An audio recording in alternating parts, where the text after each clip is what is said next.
I still continue to believe that the discovery that human intelligence can learn to function with awareness at altered states of consciousness will go down in history as the greatest discovery of man.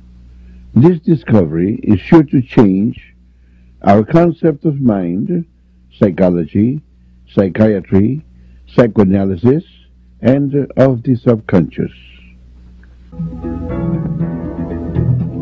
In 1944, Jose Silva was instructed to read a book called The History of Psychiatry. Today, he is the author of a dozen books that are considered standard reference works in the new science of psychoorientology. And the history of psychoorientology is the story of Jose Silva's life.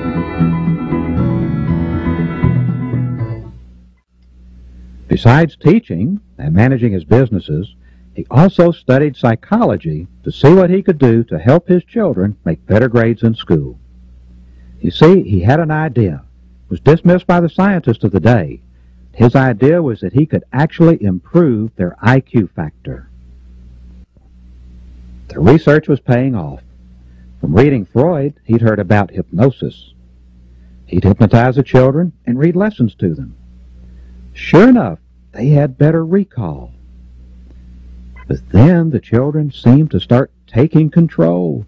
They would no longer just follow his instructions. Well, their troublesome antics proved to be the breakthrough that led to the world's greatest discovery. It happened one day during a work session with his 8-year-old daughter, Isabel. So in forming this work session, I would prepare questions and stories and poems and things like this to see if I could impress them deep enough in their brain and mind for them to easily recall this information. And I figured that if they could, they would do better in test taking, of course.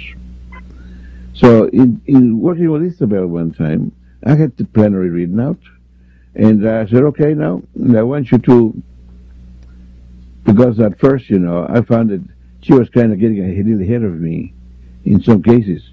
And I said, getting ahead of me, like for instance, I'm asking question number 1, and she answers question number 2 that I had in line.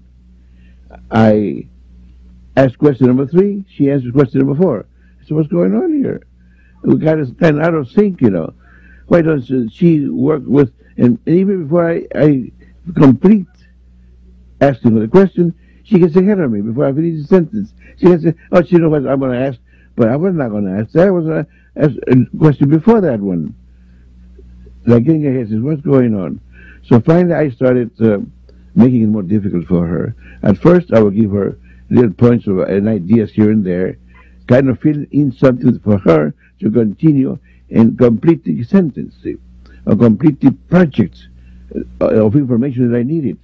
Then later I would give her less bits of information for her to fill in more, and finally I don't give her nothing, just work on the projects I have in mind, and she would also do that. So actually I figured she's reading my mind somehow. Maybe because we're so close to one another. Maybe it's because just a few feet from one another that this could be happening. And then I start to separate her more distance until finally I found that this could happen even at a distance. My telephone.